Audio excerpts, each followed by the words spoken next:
Hi guys! May mga araw talaga 'no, na parang malungkot ka, yung parang di mo mapaliwanag sa sarili mo kung ano yung nararamdaman mo. Hindi dahil sa tumatanda ka na, eh. Siguro kasi dahil nagma-mature ka na. Yung nakikita mo na yung mga bagay na parang may ginawa sa'yo, may nasabi sa'yong sa tingin mo hindi mo deserve. Kasi natututo ka na sa buhay. Hindi na ikaw yung katulad ng dati na parang okey lang, sige. Pero ngayon parang iba na. Kaya naman 'pag may mga ganitong pagkakataon naghahanap ako ng bagay na magpapasaya sa'kin. Everyday lagi na lang may lumalabas sa FYP ko na spaghetti. Matagal na rin pala akong hindi nagluluto ng spaghetti meat sauce. Ang dami na ring version ang nakita ko sa internet.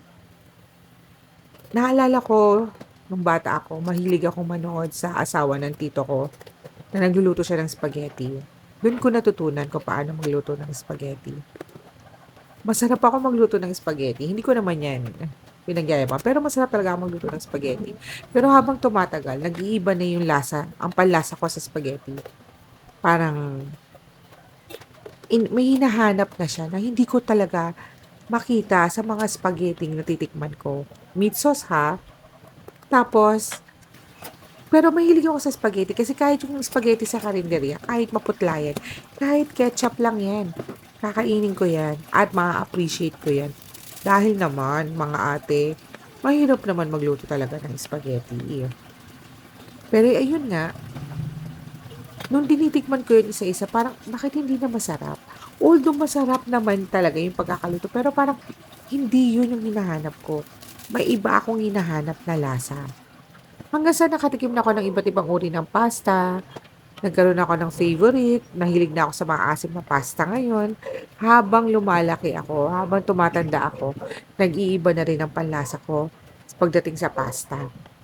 At yun nga, nahilig na ako sa puttanesca, pero sa carbonara hindi pa rin ako mahilig.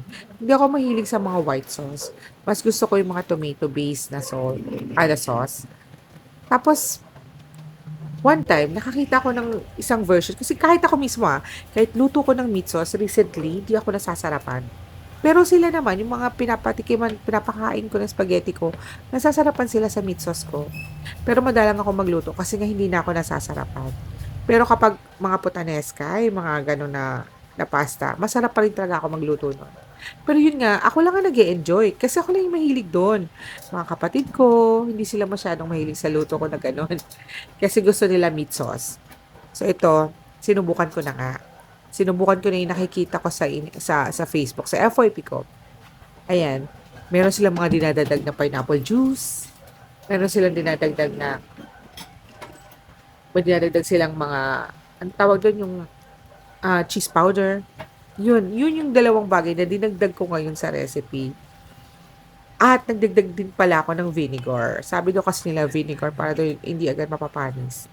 Pero duda akong mapapanis dito kasi ubos lagi. So ayan, nagluto ako. Oh my God. Sobrang happy ko. Sobrang happy ko. Nakuha ko yung lasa na gusto ko. Ito yung pasta na hinahanap ko. Ito yung spaghetti meat sauce na hanap ko. Pero tingnan nyo, dahil ito yung pinili kong lutuin, ang hirap niya, nakakapagod.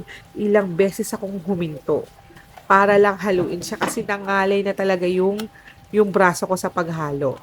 Pero alam mo yun, dahil ito yung pinili ko, dahil itong spaghetti na 'to ang pinili kong lutuin ngayong araw na 'to, nangalay ako. Pero anong ginawa ko, huminto lang ako para magpahinga pero nagpatuloy ako. Siguro talaga gano'n ang buhay. Ito na yung pinili mong buhay, eh. Kailangan mo lang magpahinga kung napagod ka at pagkatapos nun, laban lang ulit. Magpahinga ka lang pero 'wag kang susuko. Kaya ito, kakain tayo. Ang dami-dami kong sinasabi, ang dami. Ang dami mong hugot sa buhay. Ayun pala, gutom lang pala ako. Gusto ko lang palang kumain. At ito nga ang napili ko. Ang paborito kong